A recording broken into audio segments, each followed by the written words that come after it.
Donald Trump says he's not debating again. Normally, I would say that's not a good thing, but in this case, it is absolutely the right thing to do. Good morning. It is great to be back on a Monday morning on KCMO 95.7 FM. So Kamala Harris wants to do a debate, a second debate with Donald Trump in late October on CNN. And if you're Donald Trump, after the way that ABC News debate just went, you throw your hands up and you say, this is ridiculous. I am not going to get a fair shake. Now, you might say, but back in June against Joe Biden, CNN actually did a pretty good job. And yes, they did, to their credit. But let's be honest, it was very evident 5 minutes into that debate, the moderators could not help Joe Biden. Joe Biden could not help himself. Joe Biden was comatose. And at that point, Dana Bash and Jake Tapper, I believe, came to the obvious conclusion that this guy's not worth saving. They are not going to risk their own credibility to try to save Joe Biden, who does not know where he is. Do I think that would be the case in late October, 10 days until the election, with Donald Trump and Kamala Harris on that stage? I don't. I'd like to believe that's the case, but I don't believe that would be the case. So if you're Donald Trump, why would you walk into that? As much as I've always been of the belief that Donald Trump, and frankly, almost any Republican, should be able to walk into those settings, especially against someone like Kamala Harris, and just win a debate based on the issues, there has to be some kind of punishment for media being totally derelict in its duty. And why would you give CNN a ratings night of 70 million viewers, which would take CNN about a month to get to that number in prime time? Maybe more than that, maybe 2 months. They average about 1 million in prime time on a good night. Why would you give them that kind of a ratings boost for them to treat you like crap? Even though I'll be the first to tell you here that Trump doesn't do great in these debates. I mean, he doesn't. He was great in the primaries of 2016, but that was a totally different environment. He's just not great in these situations.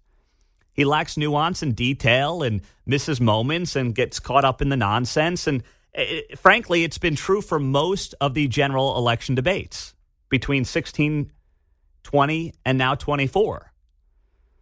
But setting all that aside, why would you do this to yourself? And frankly, why would you do it to your own party?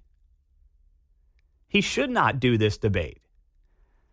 Because if there's one thing that we should take out of that ABC News debate, the days of Republicans walking into these 3-on-1 debates, which we've seen, Mitt Romney in 2012 with Candy Crowley was the most egregious and biased debate before the one 2 weeks ago on ABC.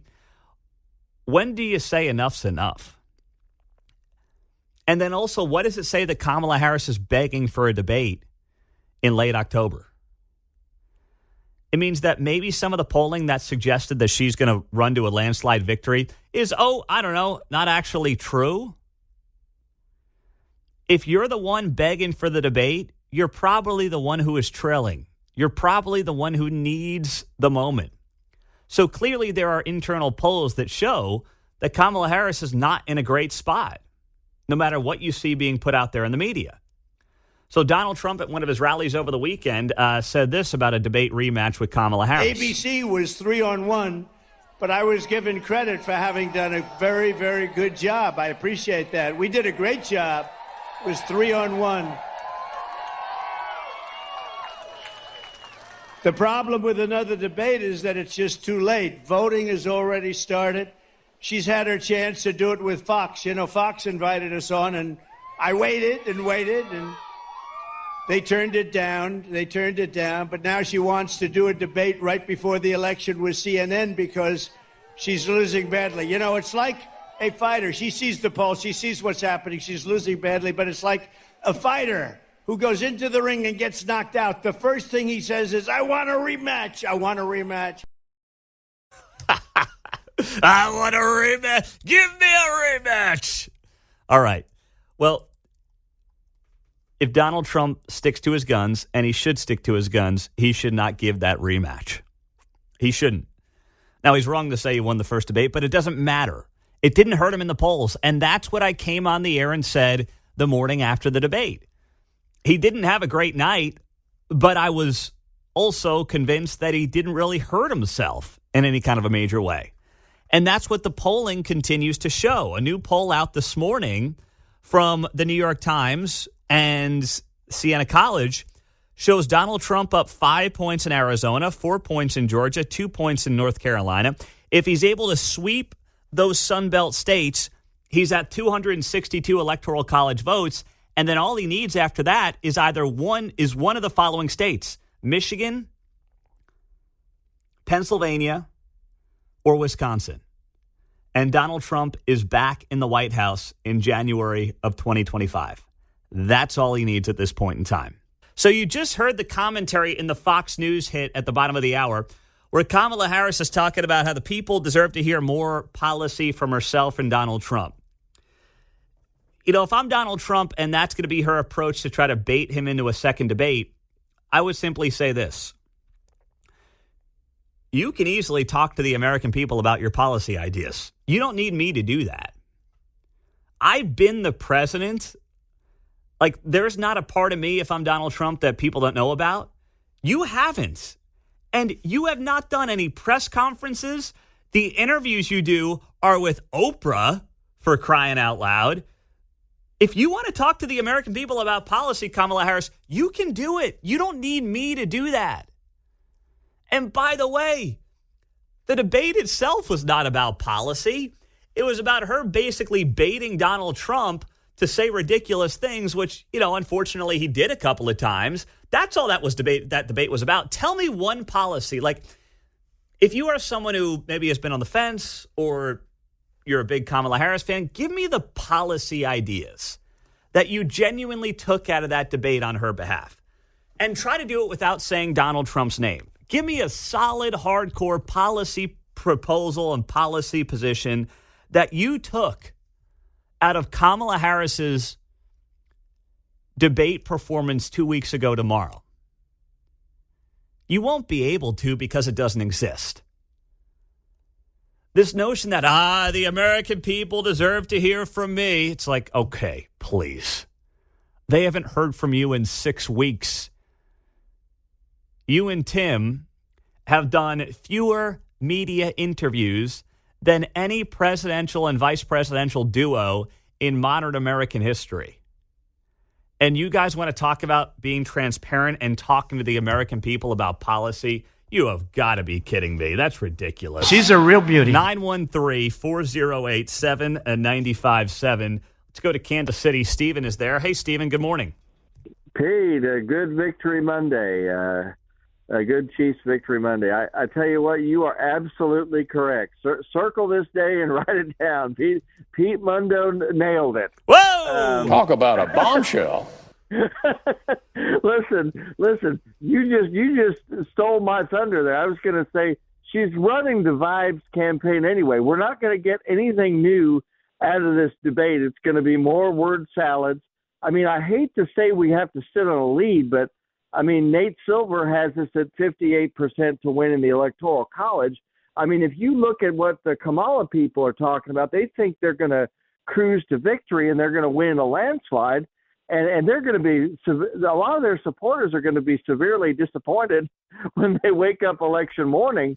I mean, the Investors Business Daily poll has this as a .02 race, which means Trump wins because he always gets another 2% in the final total because people don't want to tell pollsters. So I say let's just lay low and sit on a lead here. I mean, do you think that's a smart strategy? I mean, that's my gut telling me. Thank you, Stephen. What I would say is that, you know, I always prefer politicians doing more debates. But I don't think you can accuse Donald Trump of not being willing to debate. Nobody has debated more, certainly in my lifetime, but in modern American history than Donald Trump, going back 3 election cycles now. You can't sit there and say, well, you know, I don't really know about this guy, Trump. I don't know what he stands for. I mean, come on. The guy's an open book. If you don't have an opinion on Donald Trump, you've been in a coma for 8 years. So normally I'm all about more debates, But I say that more typically at the local level, or if you're the candidate that people really don't know. So, like, I get Kamala Harris wanting to do more debates, but I don't think it's genuinely because she wants to tell the American people about her and her policies, because that's not the case. She wants to do it because she thinks she can do what she did the last time around, which is bait Donald Trump into, not appealing to the middle of the road voter. She is able to lie about her record better than Trump is to maybe appeal to some of those people who aren't paying attention. But here are the numbers. This is from Axios. TV and print interviews by presidential ticket. Since July 21st of this year, Donald Trump has done 14 interviews, TV and print. J.D. Vance has done 59. So Trump and Vance have done a combined 73 TV and print interviews since July 21. That's when the switcheroo took place. Kamala Harris has done 3. Tim Walz has done 4. That is 73 compared to 7. And Kamala Harris has the audacity to get up there and say, Trump's got to really talk to the American, but we got to have a policy debate. Come on. Are you kidding me? Who's buying that nonsense? Go do a press conference today. Do a press conference. And by the way, if Kamala Harris did an interview every day between now and Election Day, she still would be 30 interviews behind JD and Trump and the amount of interviews they've done over the last, 40 some odd days since July 21st. That is an unbelievable number. 913-408-7957. Rob, what's happening, buddy? Hey, Mundo, how are we doing this morning, man? It's Monday, brother. We're getting by. I feel that. Thank God for the Chiefs win. Yep. Going forward on what you're talking about with the voting and whatnot, I'm moving out of Kansas City on October 31st. So I found out that I can go down to my local county office and vote on September 24th. Well, why don't we get it out there to more people that you can go vote as early as September 24th at your county office? Where are you going? That way I'm going to Platte County office to do the voting there. Well, good for you. It's in person. You have to have an ID to do it. So you have to have proof of residency to do these things. But the more people know that you can vote early, there's none of this, it's the machines Here's where I think Republicans are getting smart. They're realizing that early voting is now how the game is played. You got to get out there. You got to get people out to vote early. This whole thing of I vote on Election Day. I plan, and thank you, Rob, I plan to vote early for the first time ever. Because guess what else early voting does? It allows your preferred candidate to not target you and waste money on you. If you are already voted by, whatever day it is, depending on the rules in Kansas and Missouri or anywhere else in the country, basically now the digital media folks know that you voted, so they're not going to waste money on targeting you to make sure you get out and vote. And then, of course, there's always like, my car broke down. My kid's sick. You just go do it. And Republicans have complained about it for so long. This early voting thing's a scam. Shut up and play by the rules then. Get with the times. Yeah, I know. In a perfect world, you'd have an election day. It'd be a national holiday. And, the rest would be history, right? And you'd all go out and vote on the same day. It's not happening. So if these are the rules, play by the rules. And they're getting smarter at that. And I think they learned a lot from 2020 when everybody was like, I'm not going to vote until Election Day. Just go vote, right? Just go do it. Because you could end up like me today. I'm texting John and Mark this morning at 5 a.m. being like, my car won't start.